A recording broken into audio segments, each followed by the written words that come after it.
This is a video response to Brutus Cast, mainly concerning the 3 recent videos that you made about the Venus Project. But hello there. This is my video response to your video response, although I'm not going to show myself in the video because I have a problem with the camera at the moment.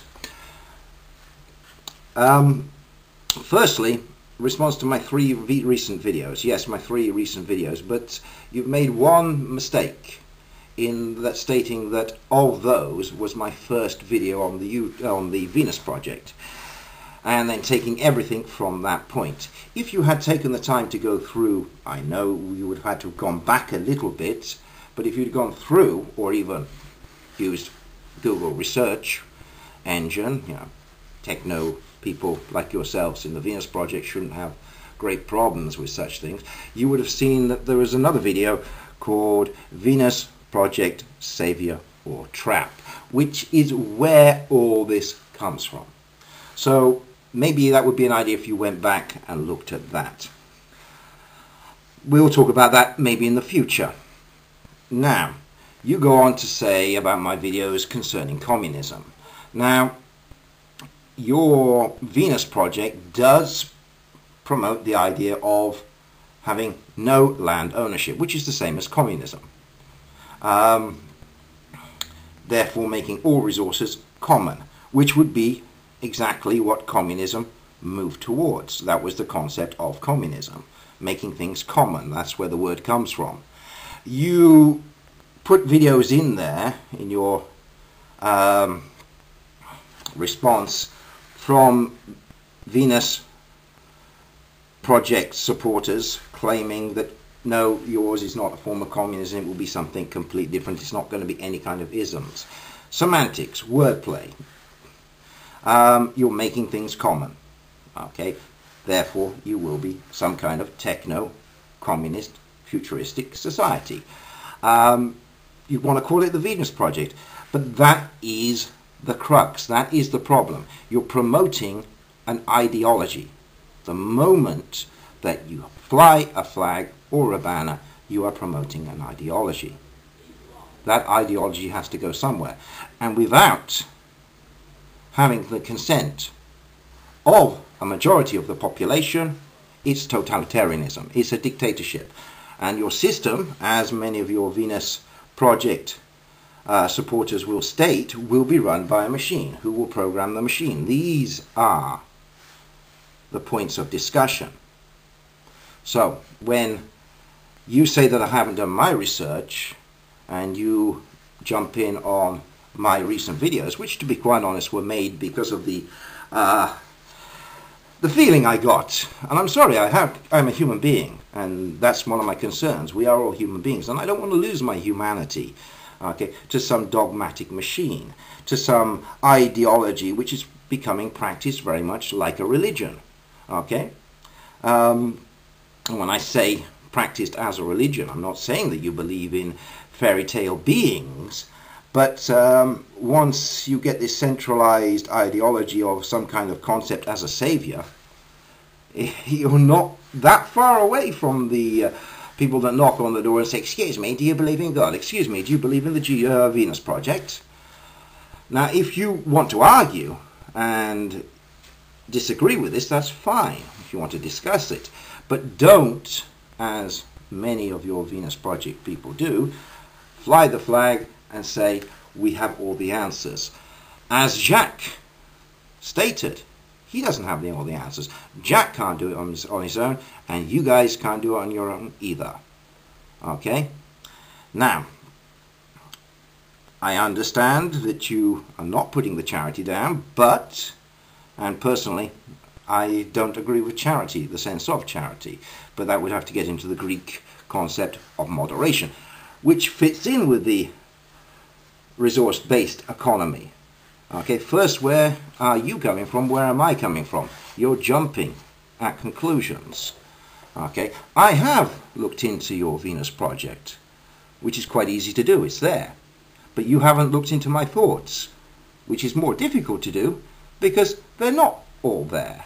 But certainly by the fact that you can't even trace the origin of this discussion shows how little research you've done on my individual thoughts. Now, this is a personal discussion, as you've entered into making a response to me, and now I'm making a response to you. So, as you are personally promoting your globalized concept of the Venus Project, which is there, everywhere, to be researched and looked into, take the time to look into why people may have problems with it, instead of flying the flag.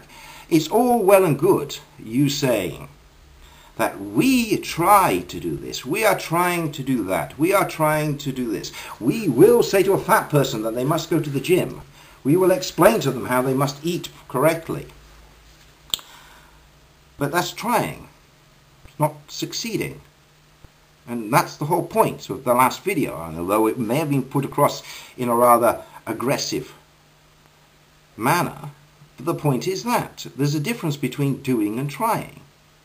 Okay, succeeding is not trying, it's succeeding. Now, you can't build your, well, you are building your Zealand project, as has been said, but it takes funding. But the whole concept is, and I don't disagree completely with everything in the Venus project, I disagree with the concept of having a centralized project, an ideology. People who will come up and stand up and defend that ideology at all costs, rather than thinking, okay, what the goal is something else. It's not to have the Venus project as the thing that's going to save the world. It's getting there and changing the world. Now, as I pointed out in one of my responses to somebody in one of my comments to the original video, which is the Venus Project Savior or Trap, it's the cities. And this robot ideology, futuristic dream, until you take the first steps, you're not going to get anywhere. And before you can run, you must need to walk. And if the majority of the world is still on their knees, you're going to have a job doing it. And I know from watching videos that you're convinced that you're not going to need that many people to support it before it all changes.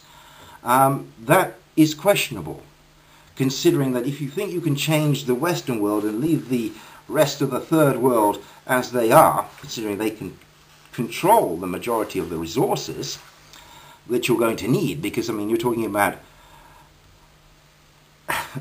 Jack talks about titanium. He talks about a lot of resources to build these cities. Okay, now, if you want to get down to grassroots and look at what they're doing in Germany, with these villages where they're producing their own food, they produce their own energy, they produce more food, they're farming villages, so they're selling their products on. They're producing more energy than they require, so they're selling their energy on. There has to be a transitional stage. Okay, so small projects based on something like that would show how you could transform modern society towards this dream. But while you're just talking and pointing to the dream, you're not getting anything done. And I'm sorry if that seems condescending, and I'm sorry if that's going to offend you. But that is the reality. It's cut and dried, as simple as that. If you want to get there, education and talking isn't going to be enough. Lead by example. Make some steps that will show that you're going there. And the marker point of the Venus project is not important. Once you put that project as being more important than the desired objective for humanity, then it is a point of concern. And if that goes over your head, I am sorry. It's not a question of research, it's a question of common sense and thought. But I hope maybe we can have a deeper discussion on this without pointing to it isn't this and it is that, it isn't this, it is that. Marxism, communism, whatever you want to call it, you're going in that direction. You're going into a society where you're going to have a centralized control by a computer. Jesus Christ, a computer controlling the world's resources. In theory, everything will be shared evenly, but when you gave your example of the fat person in the gym, okay, what you're talking about is moderation. And that's what people have got to understand. There's got to be moderation, and moderation throughout the construction and the process towards the end goal. Okay? The dream of having fantastic shiny cities where robots will do all the work and humans can sit back and do nothing. Well, let's say we're a long way before we can ever even conceive that. Otherwise, it's just a very, very silly dream. I'm sorry. That may hurt you. But the reality is that there are tangible problems in this world that we live in that need to be resolved before you can even consider building shiny cities and having robots doing everything. You mentioned your friend from NASA. In one of his videos, he talks about going out to the third world and putting sustainable bio farms in. Now that's a good idea. That would be a realistic step. I've had comments saying that in Texas you have this and that and the other. So why aren't you building communities there? All I'm hearing is talk, and all I'm getting is the standard thing. Well, accept it, it must be true. Do your research, accept it, accept it, accept it. Don't question, don't question.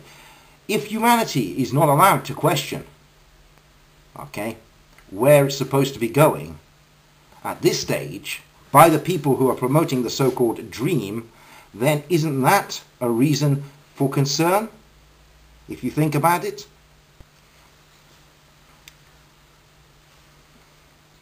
And just one last thing concerning the charity angle. You obviously completely missed the point or didn't bother doing any research into the organization that I gave as an example there, and the prime example that I was pointing out was the project in Sudan. Okay, now if you look at the hospital that they built in the Sudan, you might start getting some ideas towards how things can be realized at this stage instead of waiting and just talking. And there's a big difference between saving the lives of poor people that are being exploited by the Western greed of the people in, well, the UK, myself, I'm in the UK, the rest of Europe, and certainly in America. Okay? It's rather hypocritical, or I have to say, that a lot of the people sitting on their nice comfortable chairs, okay, living their lifestyles in the USA, are those that are shouting and waving the Venus Project banner. But that obviously is not important, as it has been stated. We don't care about what they do in the third world. They'll just come along as they've always done before because they'll be happy for the help and they'll be happy to enter into the system. I think you may be missing some realities there if you look at what actually does go on in these places. They're not going to fold over and allow you in so easily unless you've actually shown something to them. If the Western world collapses, the economy collapses, and where these shiny cities, where are these resources going to come from to give that abundance, considering we're taking most of our resources from abroad? Okay, I'm talking about the materials for building. I don't see the mining operations for these minerals in the Western world. They're generally coming from Africa and other places. But those are logistical problems that are not being discussed, and they're not being shown anywhere in the Venus Project. Now, I can research until I'm blue in the face. I will not see those logistical figures of where those resources will come from. I hear some great ideologies, but without any practical application at the moment. As I've cited, there's the example of what they're doing in Germany. Look into it. They're not using the Venus Project. They've got their own houses. They're doing that. That could be the first step towards a society that has a realistic resources-based economy without needing to fly a banner.